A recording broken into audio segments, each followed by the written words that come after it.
Ini harga pelajaran sebesar 400 juta. Waktu itu gue menganggap gue orang terbodoh di dunia. Karena gue udah nyia-nyiain waktu, keringet gue, conviction, uang, growth ke depannya. Cuman karena gue ngasal aja. Gue ngasal all in. Ah ini kayaknya naik nih. Ah ini kayaknya naik. All in. Ini kayaknya naik. All in. All in. Gue pengen cerita tentang salah satu pengalaman gue di dunia trading yang menurut gue paling sakit, tapi justru itu membentuk gue yang sekarang.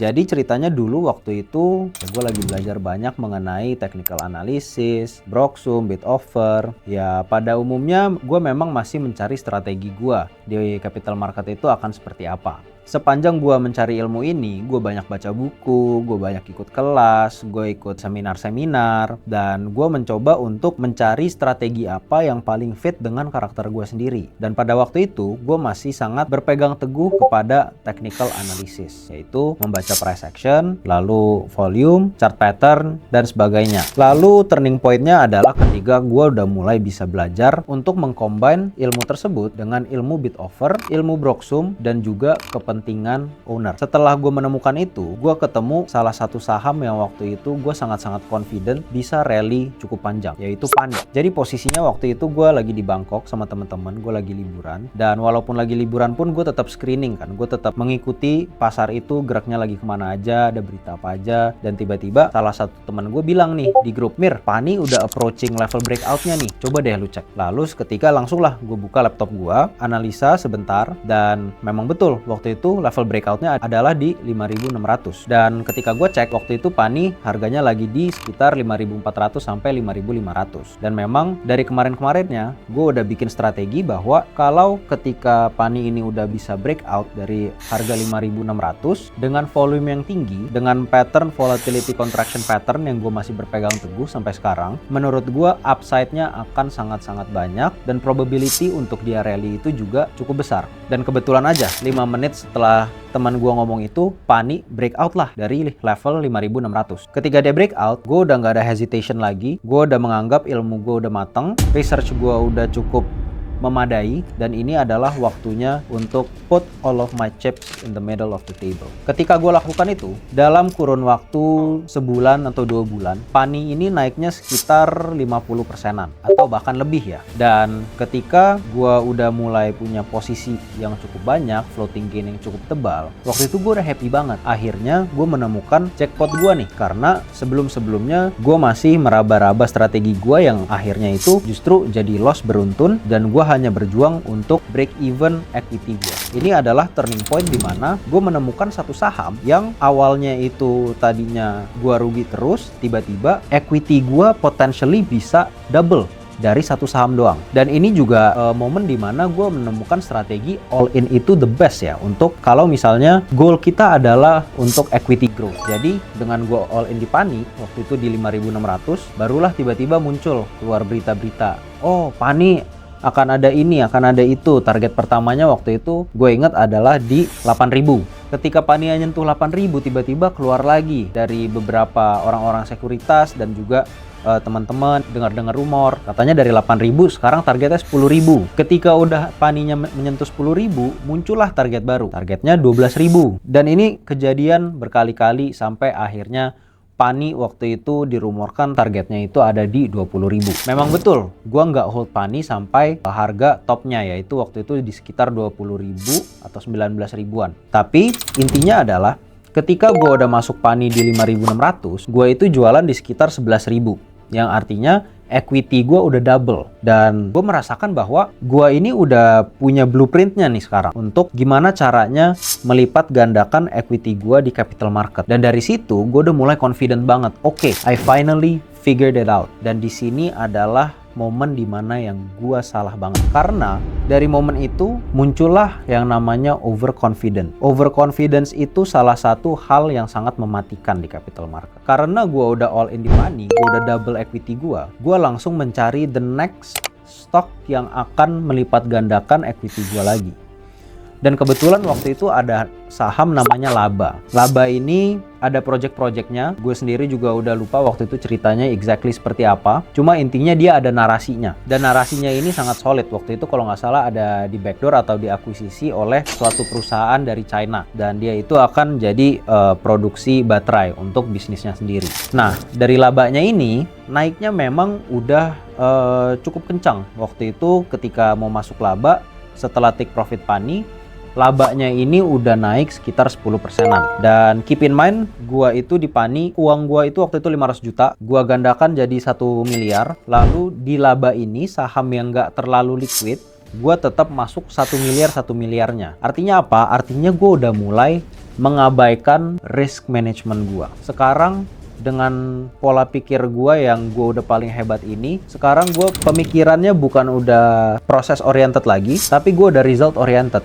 Dari awal gue udah goalnya adalah untuk melipat gandakan duit tanpa analisa lebih lanjut dan lebih dalam lagi apakah wise untuk masuk di harga sekarang. Jadinya yang gue lakukan adalah di Laba, gue beli kalau nggak salah waktu itu di harga 700-an, dan dengan gue pengen all in, gue itu harus makanin barang berpapan-papan kan, sambil ngebit juga, sambil makan over juga. Yang akhirnya tiba-tiba ada tarikan yang sangat-sangat kenceng dan gue menemukan liquidity di offer yang cukup besar. Lalu gue makan lah, tujuannya biar gue bisa masuk 1 miliar di saham Laba. Dan ini saham Labanya posisinya udah mendekati ARA. Sekarang posisi Laba itu cuman sisa 2 tick lagi udah mau ARA. Dan gue dengan menyempelekannya tanpa argumen apapun, gue cuman beranggapan bahwa ini mah tinggal 2 tick, ya pasti ARA lah, masa sih nggak ARA. Gue udah mulai terlena sama uang yang gue pakai, sama kesuksesan gue sebelumnya di saham Pani. Tapi kalian tahu apa yang terjadi selanjutnya? Tiba-tiba Laba ini diguyur, dan diguyurnya dengan sangat-sangat cepat. Kalau gue mau cut loss pun, gue nggak bisa cut loss langsung di 1 tick 2 tick gue buang semua barang gue. Karena dengan jumlah value 1 miliar ini, gue butuh berpapan-papan, dan justru gue mau nggak mau itu gue membuat penurunan harga sahamnya jauh lebih kencang lagi, jauh lebih snowball lagi. Dan dengan gue jualan, orang-orang lain yang ada di dalam saham Laba ini, of course juga mereka ikutan panik. Dengan mereka ikutan panik, harganya makin snowball ke bawah, rugi gue makin membesar. Jadi gimana akhirnya? Akhirnya yang tadinya gue all in di Pani dari 500 juta ke 1 miliar, dan itu gue bangga banget akhirnya bisa break milestone 1 miliar itu kan. Setelah dari 1 miliar itu, gue all in ke Laba, habis itu gue loss dalam, ujung-ujungnya sisa 600 juta. Jadi bisa dibilang susah payah gue di Pani yang udah riset berbulan-bulan, membangun conviction, dan akhirnya terpay off, equity gue ke double, hilang begitu aja dalam 1 hari, dalam sekejap. Cuman karena gue terlena, gue overconfident, gue overposition, gue result oriented instead of process oriented. Dan ini jadi pelajaran terbesar gue. Apakah waktu itu gue kena mental? Of course, gue sangat-sangat kena mental. Waktu itu gue menganggap gue orang terbodoh di dunia. Karena gue udah nyia-nyiain waktu, keringet gue, conviction, uang, growth ke depannya. Cuman karena gue ngasal aja. Gue ngasal all in Laba, dan akhirnya gue di-humble lah sama market. Setelah kejadian ini, gue decide untuk take a break dulu. Gue butuh untuk reset mental, karena waktu itu gue juga setelah kejadian itu ada sempet dimana gue sedikit revenge. Bukan sedikit lagi sebenarnya, sangat-sangat revenge trade. Gue merasakan ada kebutuhan untuk membalikan loss gue di Laba ini. Jadi alhasil gue all in kanan kiri tanpa analisa yang dalam. Gue cuman berekspektasi, ini kayaknya naik nih, ini kayaknya naik, all in, ini kayaknya naik, all in, all in.